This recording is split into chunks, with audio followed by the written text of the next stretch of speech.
Hello students, today I am going to explain a very important theory related to coordination compounds, that is Werner's coordination theory. Okay, let us discuss the main postulates of Werner's coordination theory. Okay, yes, the Werner was the first chemist to explain the nature of bonding between central metal and ligand in a coordination compound. Yes, the first postulate of the Werner's coordination theory. According to Werner, in coordination compound, every metal has two types of valencies. Okay, primary valency and secondary valency. What is meant by primary valency of a central metal? Primary valency corresponds to oxidation, number of metal, and secondary valency corresponds to coordination, number of a central metal. Yes. Okay. For example, CuNH3 2 plus. Here, the charge of the complex ion is 2 plus. Ammonia is a neutral molecule. Then the oxidation number of copper becomes plus 2. Yes.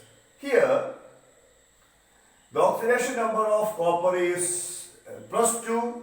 Hence, we can say primary valency of copper is plus 2.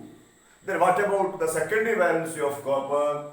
Here, 4 NH3 ligands, 4 monodendate ligands attached to the central metal copper. Hence, its coordination number is 4. Coordination number is 4. Therefore, secondary valency of copper is 4. Okay. Second postulate of Werner's coordination theory. Okay. Every metal has fixed number of secondary valency. That is fixed coordination number.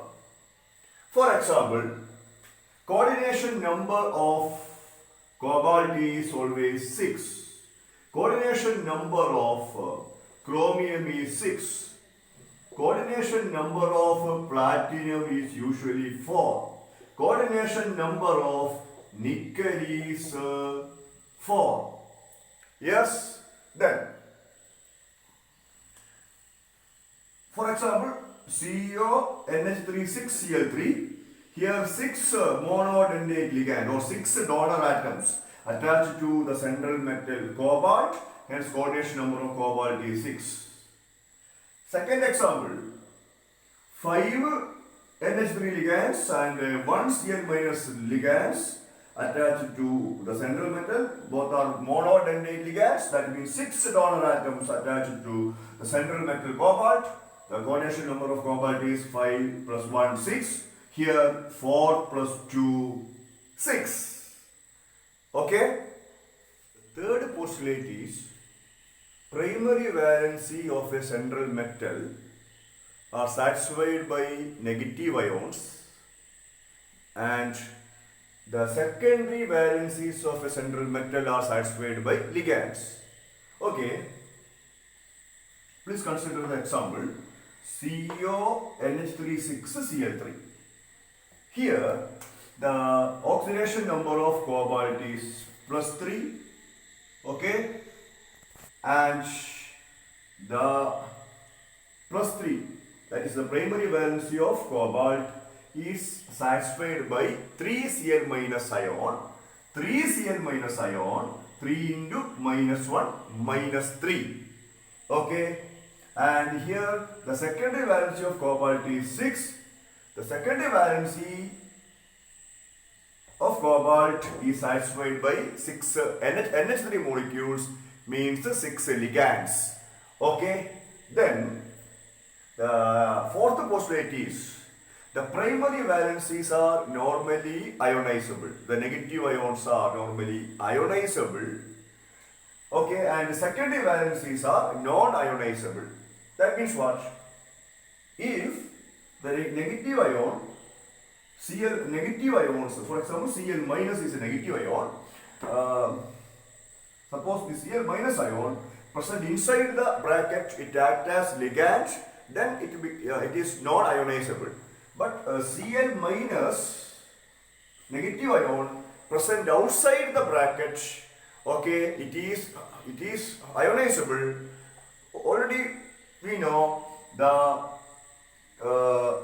bond between the coordination entity and counter ion, the portion present outside the bracket is ionic bond. When we dissolve the coordination compound in water, this ionic bond breaks and forms a complex ion, and here 2Cl minus ion. 2Cl minus ion, that means primary valencies are normally ionizable, but secondary valencies are non-ionizable. Okay, the reason is that the secondary valency of the central metal are satisfied by ligands. Okay, these ligands are not dissociate into ions in its solution. Okay, then the secondary valency of a central metal are non-ionizable. Okay, the next postulate is the attachment of primary valency, that is an ion, negative ion, to the central metal is shown by dotted lines, and the attachment of secondary valency, that means ligands, to the central metal is shown by thick lines. Okay, for example, COCl3.6NH3. This is the old formula, Werner's formula of a coordination compound, is formed by cobalt. Yes, here the central metal is cobalt. The oxidation state of ammonia charge is 0. Cl minus 1, 3 into minus 1 minus 3. Oxidation state of cobalt is plus 3. Okay. The primary valency of cobalt plus 3 is satisfied by 3Cl minus ion. Its attachment to the metal is shown by dotted lines. Okay, like this. Like this. And here, secondary valency of cobalt is 6. The secondary valency of cobalt is 6. Okay, the secondary valency of cobalt is satisfied by 6 NH3 molecule, 6 ligands.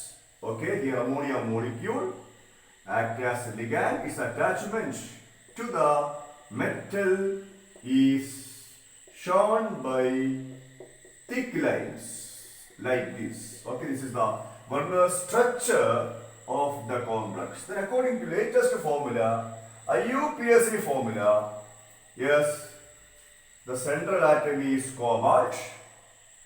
Okay, already we learned that cobalt has, every central metal has fixed coordination number, that is fixed secondary valency. The secondary valency or coordination number of cobalt is always fixed 6. Then here 6 NH3 molecule attached to the central atom cobalt, and 3 Cl minus ion present outside the bracket, it acts as counter ion. Okay, it is the IUPAC formula. Okay, that means 6 NH3 molecules attached to the central atom. Okay, 6 ligands, ammonia directly attached to the central atom cobalt. Its attachment is shown by thick line, and attachment of negative ion, that means primary valency, Cl minus, to the central metal is shown by dotted line. Okay, we can consider the next example.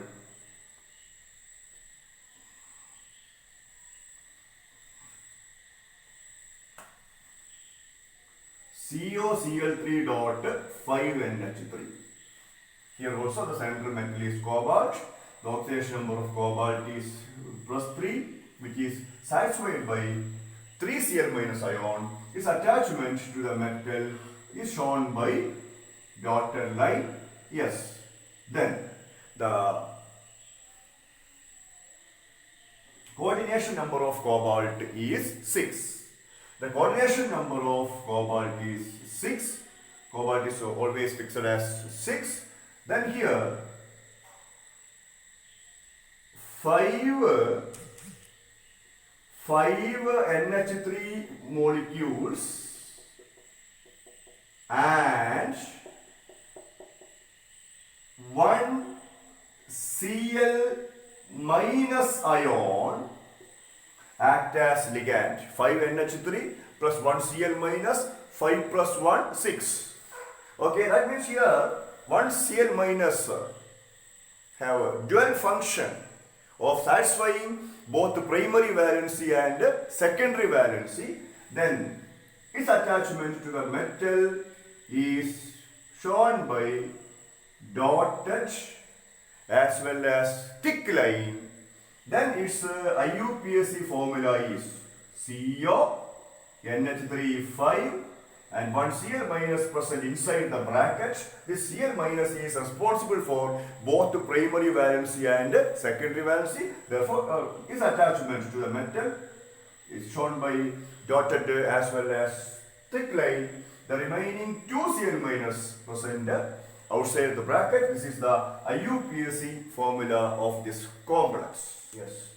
The next example is COCl3 dot 4NH3.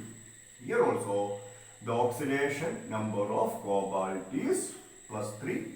The plus 3 is satisfied by 3 Cl minus ion. Its attachment is shown using dotted line. Okay, and coordination number of cobalt is 6. This yes, 6 is due to 4 NH3, okay, then 2 Cl minus, then here 2 Cl minus have dual function of satisfying both primary valency and secondary valency. Its attachment to the metal is shown using dotted as well as thick lines. Okay, that means its IUPAC formula is CO NH3 4. The coordination number of cobalt is 6. Then here 4 plus 2, 6. Okay, then 1 Cl minus present outside the bracket. Then here 2 Cl minus present inside the bracket which act as ligand. This 2 Cl minus is responsible for both the primary valency and secondary valency. Okay, the last postulate is the secondary valencies. That means ligands are always directed towards the fixed position in space, and this leads to a definite geometry of the coordination compound. Already we have learned the concept of coordination polyhedron. Okay, the ligands which are directly attached to the central metal directed towards some preferred position in space to acquire a stable geometry. The spatial arrangement of ligands, okay, around the central metal is called coordination polyhedron.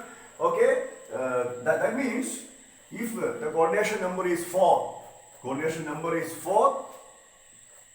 it adopts either tetrahedral geometry or square planar geometry. If coordination number is 6, the coordination compound adopt octahedral geometry. For example, NiCO4. Here the coordination number of nickel is 4. Then the 4 CO ligands directed towards the 4 corners of a tetrahedron, and it adopt tetrahedral geometry. And the second example, CrNH3 6 3 plus. Here the 6 here the coordination number is 6. Then 6 ligands NH3 molecule, the secondary valency is NH3 molecule directed towards 6 corners of an octahedron.